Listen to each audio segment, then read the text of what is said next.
ফাটাকেস্টর খাতায় যার নাম উঠে যায় ঠিক 8 মিনিটে তার নাকের ডগায় পৌঁছে যায়। 2 মিনিটে তার উপর স্ট্যাম্প মেরে দেয়, ফাটাকেস্টর স্ট্যাম্প।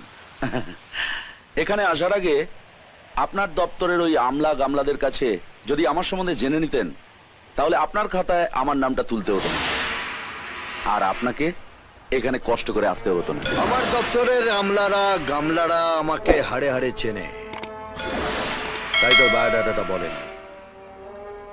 ওরা ভালো করে জানে যে আমার স্ট্যাম্পটা দুমুখ, যখন মারে এদিকেও ছাপ পড়ে ওদিকেও ছাপ পড়ে। চল লাইন দিয়ে দাঁড়া, স্ট্যাম্প মারবো 1 by 1। চৈতালি, ওর নামে কতগুলো অভিযোগ আছে? 5টা। তুমি গুনতে থাকো আর আমি স্ট্যাম্প মারতে থাকি।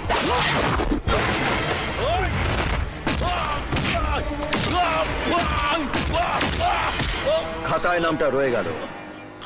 যত নোংরা জমা করেছিস নিজের হাতে পরিষ্কার করবি। একটা টুকরোও যদি এধার ওধার পড়ে থাকে তো সালা মরবো এখানে, লাশ পড়বে, লাশ পড়বে।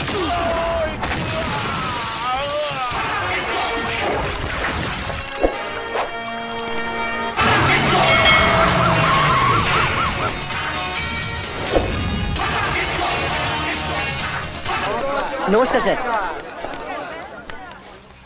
সরকার থেকে তো আপনাদের বাড়ি তৈরি করে দেয়া হয়েছে, তারপরেও আপনারা এখানে পড়ে আছেন। বাড়ি তো হয়নি স্যার, শুধু মহাভিযোগ হয়েছিল।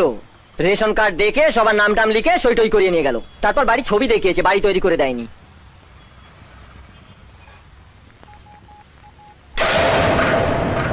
আবাসন মন্ত্রী, বাহ, 10টা নম্বর ডায়াল করতে হলো না, 5টাতেই হাজির। কি ব্যাপার? বস্তির লোকেদের বাড়ি তৈরি করার জন্য দায়িত্ব দেওয়া হয়েছিল আপনার দপ্তরকে। 13 কোটি টাকা বরাদ্দ করা হয়েছিল। আপনার ফাইল বলছে টাকাটা খরচ হয়েছে, কিন্তু বস্তির চেহারা বলছে চেহারা ফেরেনি। টাকাটা কোথায় এবং কিভাবে খরচ হয়েছে? ছেলের বিয়েতে খরচ করে ফেলেছে বোধহয়।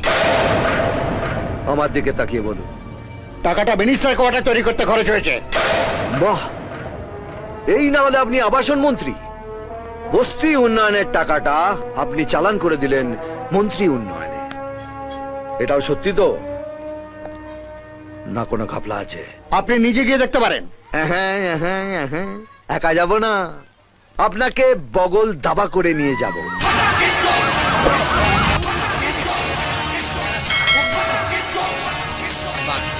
চলে